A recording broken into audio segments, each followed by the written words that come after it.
All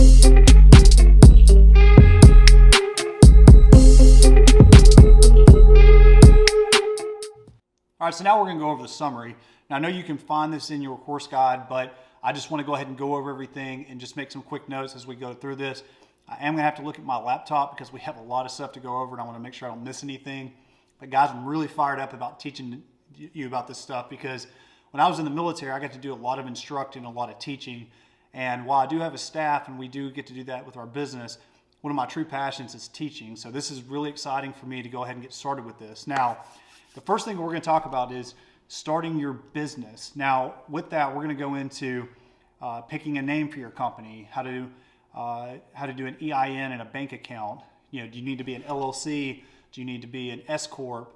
We're going to go over all that stuff. We're going to talk about licenses, permitting, all those things. So that's going to be the first chapter that we're really going to go into. So that's going to be chapter 3. The next chapter we're going to move into is building your professional team. Now, I'm going to help teach you how insurance and workers' comp works. And this is a huge thing that we struggled with when we first started. I'm going to keep you from getting in some trouble with the workers' comp stuff.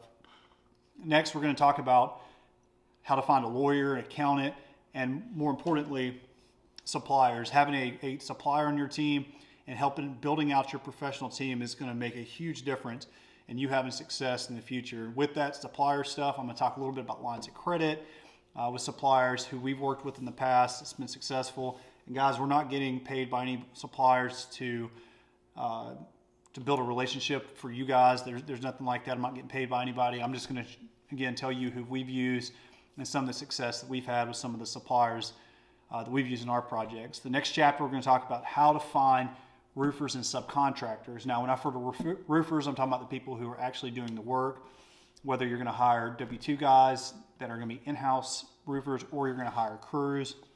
I'm going to kind of talk about the pros and cons of that, how to find these guys. We're going to talk about the big difference between W-2 and 1099, which is a huge thing, and a lot of companies have gotten in trouble for that. We haven't, but I know a lot of companies that have, so we're going to keep you out of trouble for that. And then we're going to make sure that we talk about how to set up people on payroll, which is important. So that's going to be kind of with your roofers and subcontractors section. Next, we're going to talk about sales, which I know everybody wants to talk about sales. They want to talk about, you know, should they be doing door knocking, you know, how to do digital marketing, you know, should we do business cards, yard signs. I mean, we're going to go over all that stuff. Now, a little bit about me, a little bit of background is before I started Digital Roofing Innovations, I actually had a job in an office. I know it sounds terrible, but I was a senior digital marketing consultant for Hearst Media, which is the largest digital marketing company in the United States. So I do have a digital marketing background. I'm going to kind of teach you some do's and don'ts. And again, if I give you any recommendations, I'm not getting any kickbacks on this stuff. Again, this is just helpful information for you to get more jobs. And I just don't want to see you waste your money. That was one advantage we had because I had a background in digital marketing and so did my business partner, but a lot of you guys don't. So I'm going to, again, tell you things that I feel like are going to give you the best return on your investment or ROI for some of the marketing stuff. Last thing on the sales is I'm going to help you also how to identify salespeople and bring them on for your team. All right, the next chapter we're going to talk about is office staff and then how to incorporate that with your sales team. You know, recruiting, we're going to talk about the bonus of having an office manager, CRM tools. We're going to talk a little bit about how to incorporate your office staff to oversee your sales team or vice versa. We're talking about billing customers, cash collection, and I'll tell you that is probably going to be a long video about cash collection and billing. We'll probably have a lot of time in that section because at the end of the day, you can sell all the jobs you want to, but you got to collect your money. And the most important part of this section that we're going to go over is overhead and then cash flow. So cash flow for your business is king.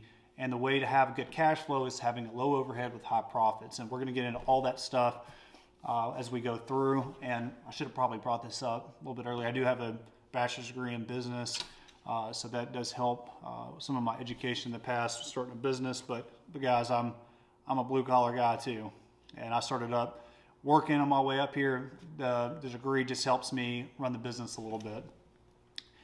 Chapter 9 is going to go over making your first sale.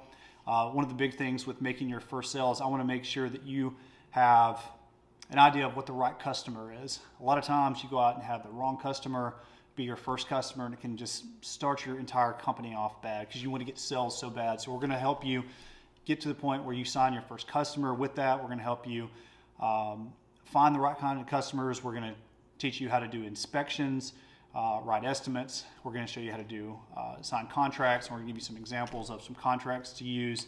We're going to have schedule date for your projects, how to get your permit, your material order, how to start your project, how to close it out, all the things about doing your first project, because I want you to finish this video series and be ready to go ahead and start your company and go ahead and start signing clients. And then last, we're going to talk about the final thoughts and tips. We're going to, again, identify your perfect client for the long term. We're going to help you build a business strategy. So I'm going to give you some tips and tricks that we've done to scale our business, whether you want to scale your business doing residential, whether you want to scale it doing commercial, or you want to do vice versa, or you want to do both of them. Point is that I'm going to kind of give you some ideas on how to scale your business and be able to help you with that. And then again, we're going to make sure that you're building your business with scalability, also by keeping low overhead and high profits. I know you're probably tired of me saying that already, but it's very, very important to make sure that you understand that. And then also we're going to talk a little bit at the very end about any follow-on training, some packages that we offer where you'll get one-on-one time with myself or my business partner, Chris McGuire. And then of course, I'm going to tell you a little bit about our YouTube channel at the very end on some follow-on videos that maybe help you. And those are free. So anyway, guys, sorry for the long summary. I just wanted to make sure you are 100% comfortable with what you're getting for your information.